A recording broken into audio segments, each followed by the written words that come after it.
Today is part 2 of a 4-part series I'm doing with Chris Brabb. It's a serious topic. It covers satanic ritual abuse, human trafficking, and the elites.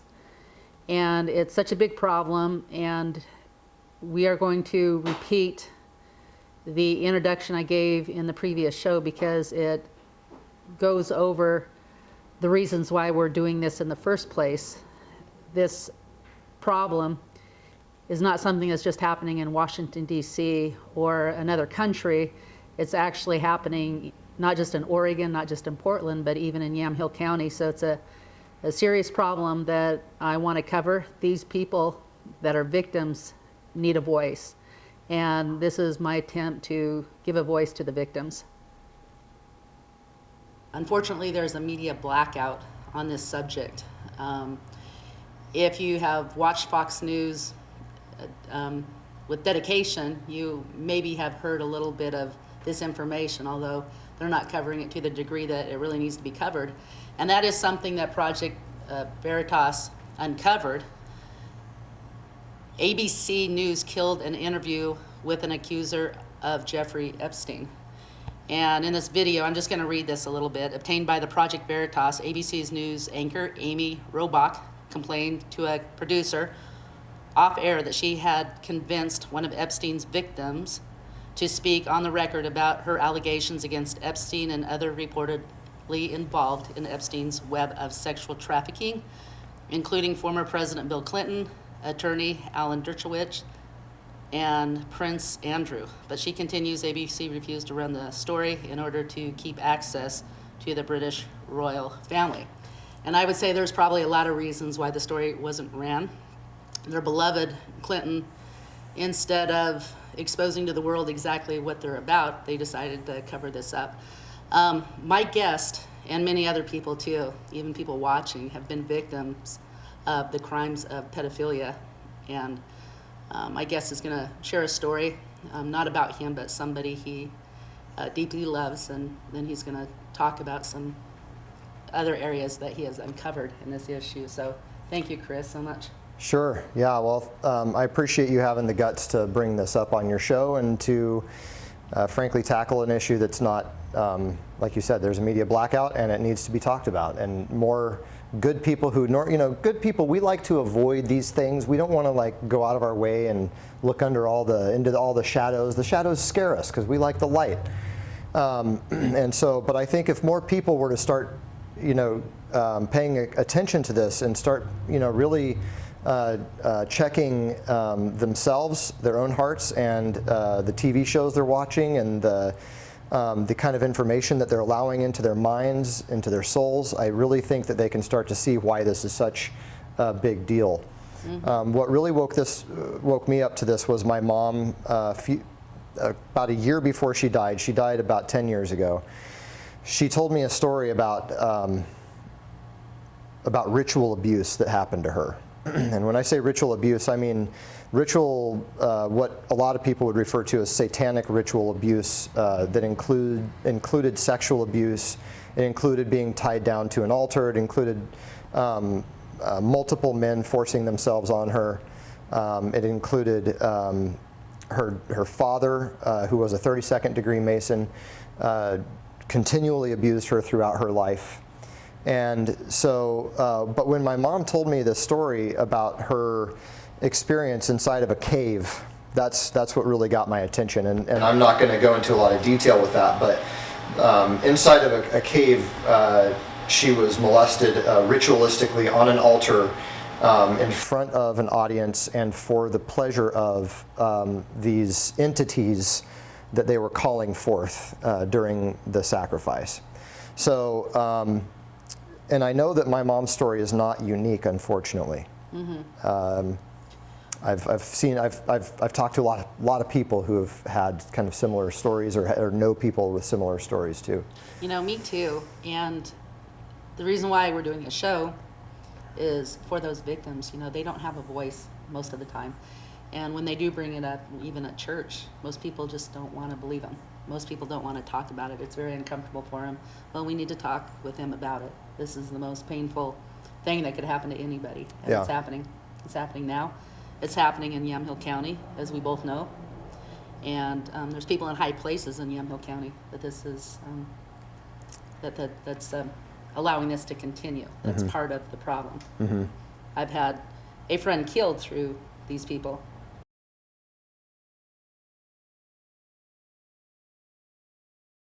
Frankly, I believe that as in many cases around the country already, these drag queen story hours that are happening in libraries, some of the drag queens have been arrested because they're pedophiles. They're convicted sex offenders who are dressing up like these clowns, these kind of whatever feminized clowns, and they're going in and reading to kids, and then they're not supposed to be within 1,000 feet of kids because they're sex offenders, you know, and so that's a real risk. It's a deception, because when those people are in those costumes, they are deceiving you. They are like a clown.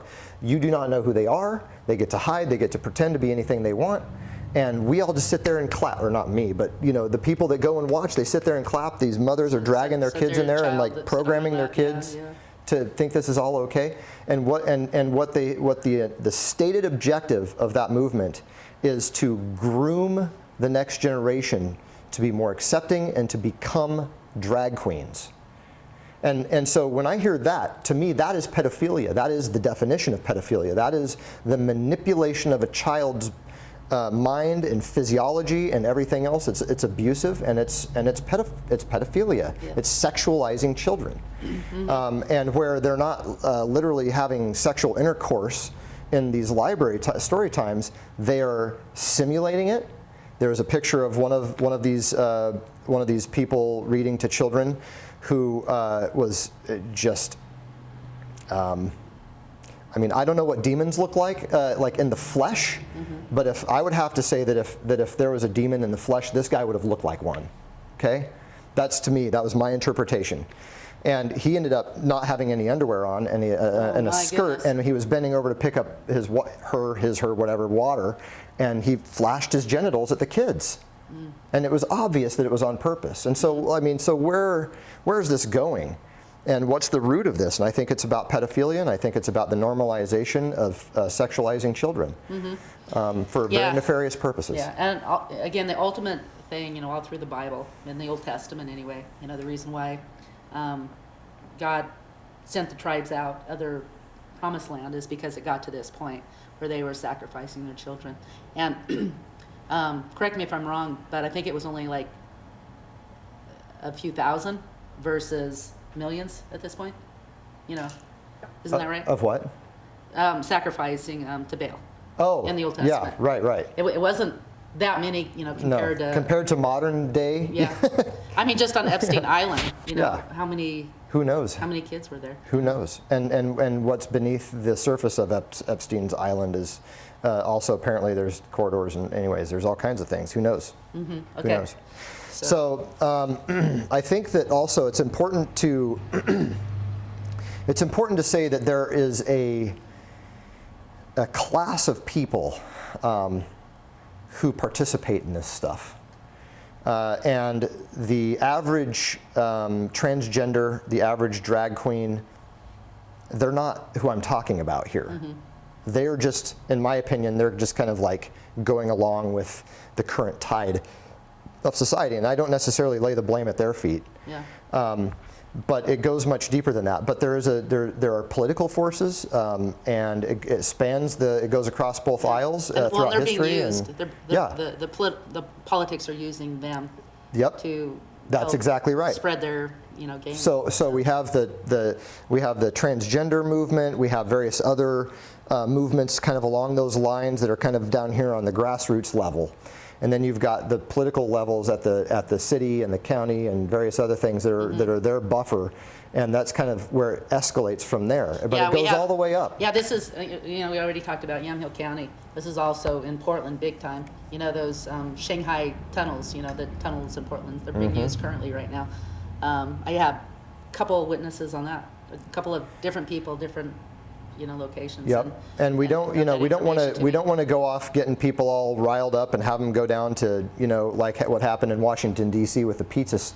Oh yeah, well that was a setup. The pizza shop was a setup anyway. It was a total setup. Yeah, but it was a distraction to take people's minds off of what really was going on and still is going on.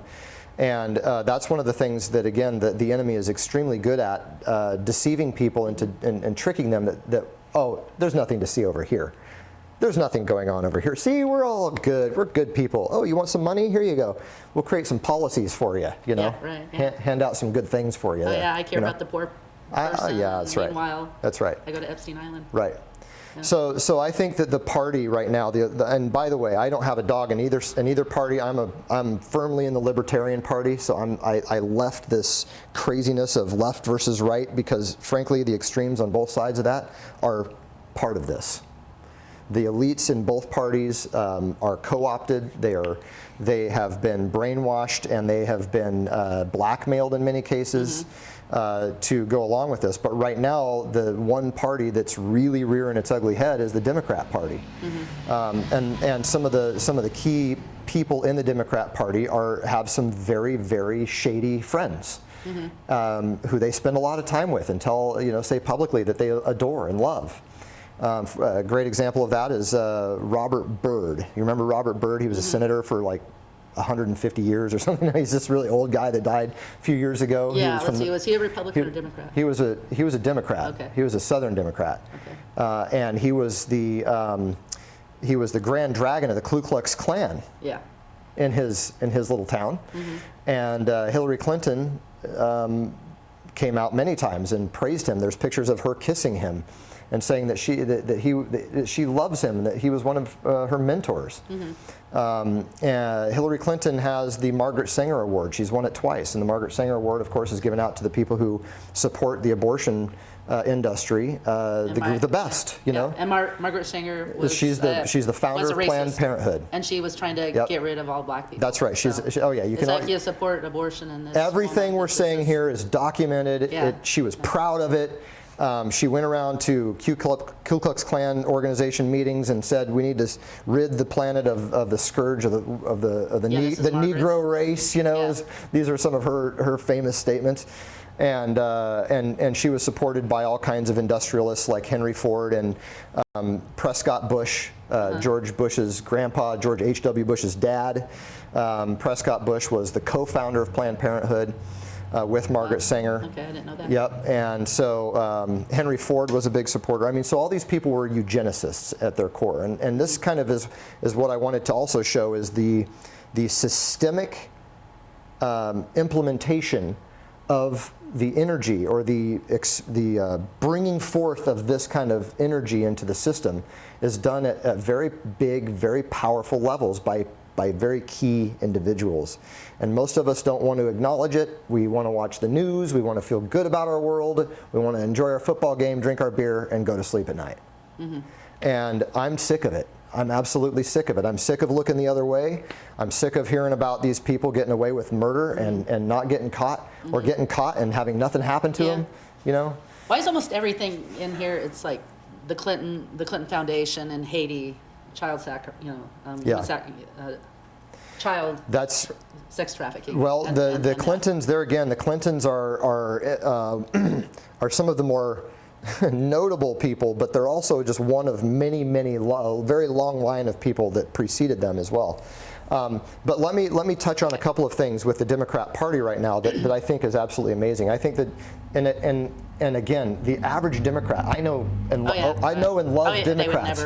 Who would never even, they don't know anything about this, and I'm not putting them on the spot here. Well, and just to say, I don't trust Paul Ryan as far as I could throw him. That guy has some baggage too. I don't know to what extent. Yeah. But and he's a Republican. Partisan politics. There's a lot of Republicans that are in the same boat. If somebody's a pedophile, don't be afraid to say they're a pedophile, whether they're a Democrat or Republican. Dennis Hastert. I'll just name another Republican. He was a Speaker of the House, and he was taken down for pedophilia and he was already a convicted child molester before he was ever even put into that position. Wow. Before he was ever elected, he was a child molester. So that's disgusting.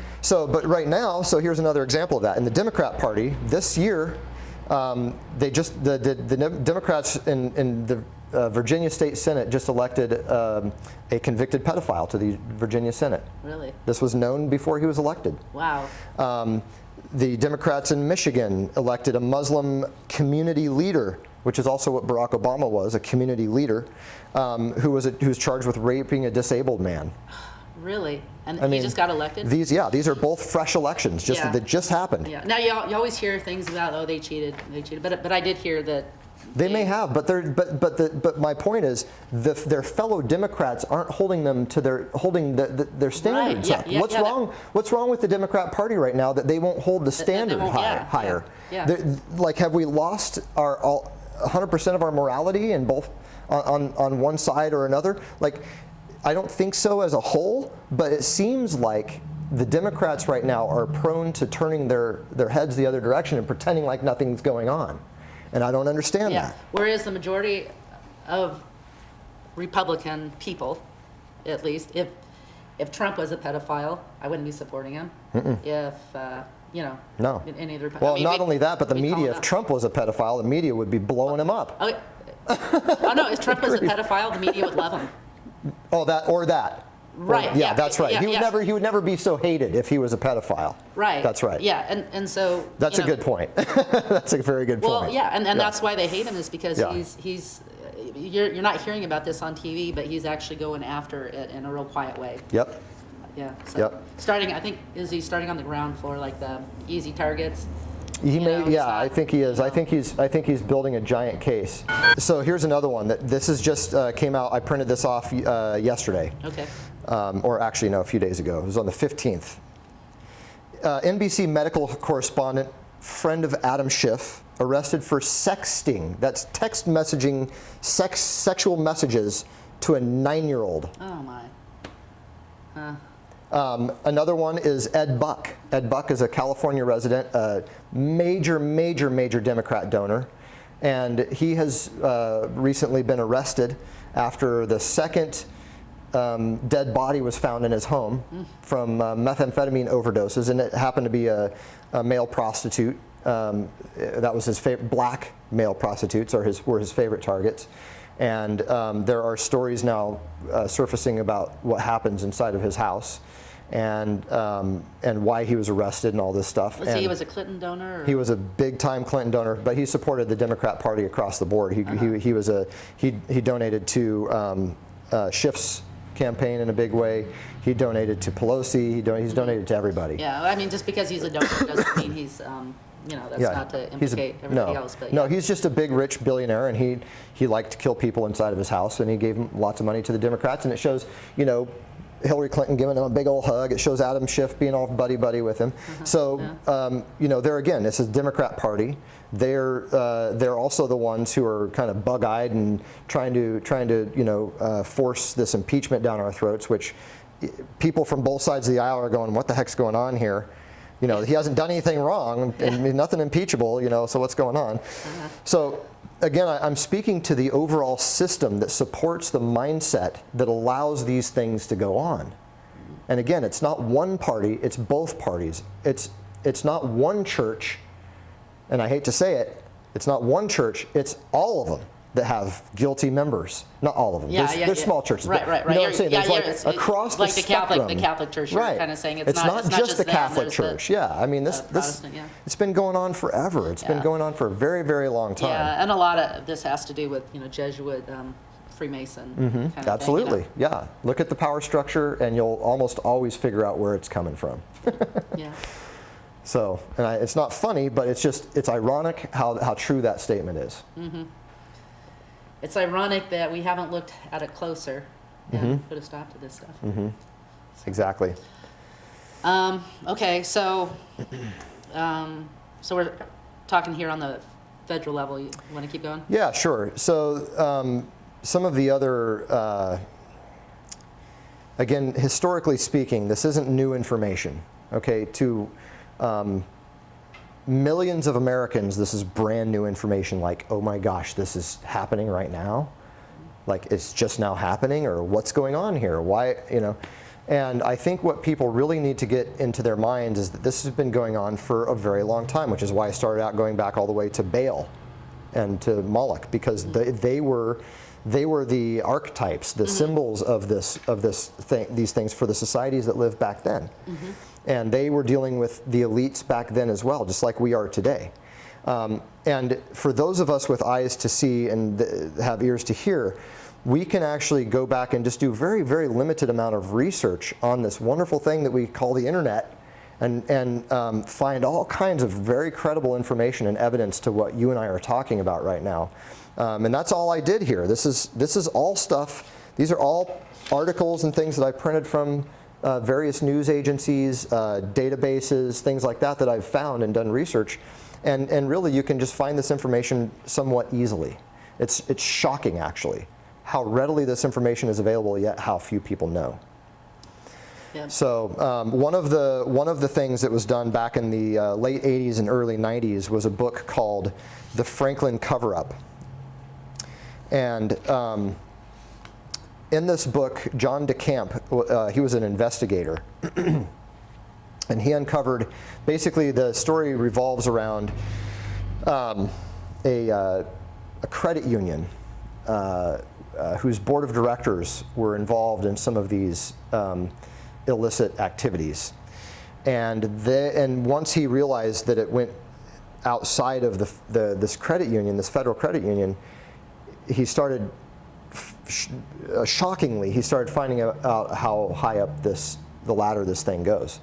And so he wrote this book called The Franklin Cover-Up, and I'm going to go through a little bit of that and highlight a few things in the opening section of the book. But I think it's like 380 pages long or something. It's a really interesting book, and you can download it for free online and read it, print it out, whatever you want to do. I highly encourage anyone who's interested in this topic to start there and really start to understand the power structure that John DeCamp exposed all the way back in 1992. Unfortunately, at that time, we didn't have the internet like it exists today. There weren't all these alternative news sources or blogs or any of that kind of stuff back then, and so he wasn't able to get the kind of viral attention that this story would have gotten today. But it deserves, nonetheless, to have viral attention now, and he's been updating this book. The same author has updated it, and the last update was in 2006. So he's been doing his diligence, trying to stay on top of this, and has just run into one obstacle after another. The subtitle is it's The Franklin Cover-Up: Child Abuse, Satanism, and Murder in Nebraska. And in some respects, it reads like a murder novel or like a mystery novel, but it's, again, the truth is much stranger and often darker than fiction. And so the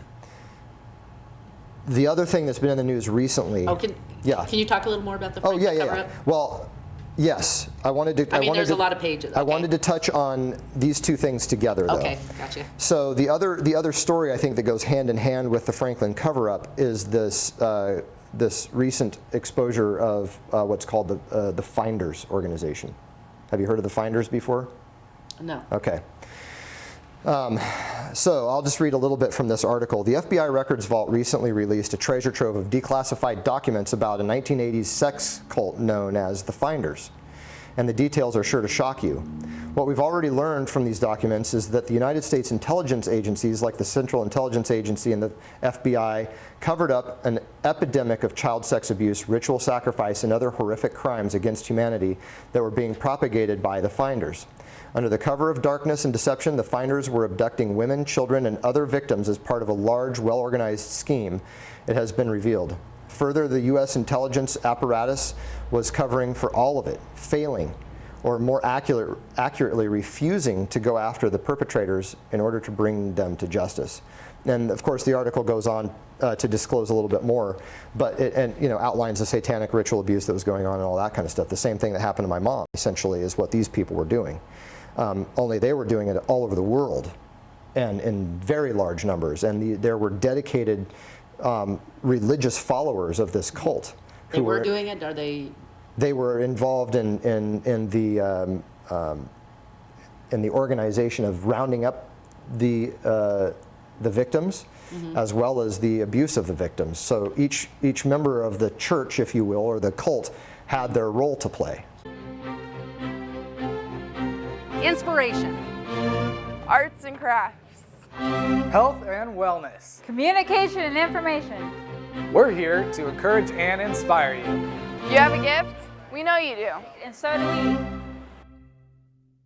Whether you come in to look by or want to promote your gift, we invite you to come in because when we're working together, we can accomplish great things. We the generation, the world is very cold. Wow, scared of we come with it.